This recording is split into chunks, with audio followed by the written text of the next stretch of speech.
দেখো ছোট্ট একটা ডালে কত কাঁঠাল হয়েছে। তো বন্ধুরা আমি আবারও চলে আসলাম তোমাদের কাছে কিছু লোভনীয় ভিডিও নিয়ে। আজ আমি কিছু ফল বাগান দেখাবো আমার পিসিদের বাগানে, কিন্তু খুবই সুন্দর সুন্দর ফল রয়েছে। আশা করি তোমরা কেউ ভিডিওটা স্কিপ করবে না, ফুল ভিডিওটাও দেখবে। আমি কিন্তু এখন একটা ফল গাছের নিচে দাঁড়িয়ে আছি। গাছের একটা পাতা দেখাবো তোমাদের, এই পাতা দেখে বলতে হবে এটা কি ফল গাছ। পাতাটা দেখো খুবই ভালো করে, কেউ যদি বলতে পারো তো অবশ্যই কমেন্টে জানাবে। তারপরে আমি হঠাৎ করে দেখলাম সেই ফলটা গাছের নিচে পড়ে আছে। আমি তো দেখে সঙ্গে সঙ্গে কুড়িয়ে নিলাম। এই ফলটা জাস্ট অসাধারণ লাগে আমার খেতে। এই ফলটার গন্ধটা তো আমার খুবই ভালো লাগে। তোমরা তো এবার অবশ্যই বুঝতে পারছো এটা কি ফল হতে পারে, অবশ্যই কমেন্টে জানাও তাড়াতাড়ি। ফলটার আচার কিন্তু খেতে খুবই সুন্দর লাগে। আছেও কত ধরে আছে দেখো, আচারগুলো কিন্তু এখন কাঁচা। বাড়িতে 4-5টা নিয়ে এসেছিলাম এগুলো।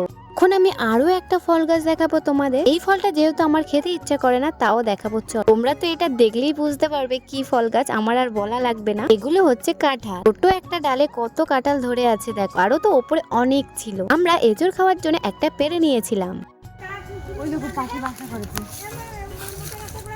আর এই গাছগুলো সব মেহগনি গাছ। এইগুলো এই মেহগনি ফলগুলো বিক্রি হয়, আমি দেখেছি অনেক জায়গায়। বলো বন্ধ করে এই চালটা। তো চলো এটা দিয়ে আচার করি। ভালো থেকো, টাটা, আবার পরে দেখা হবে।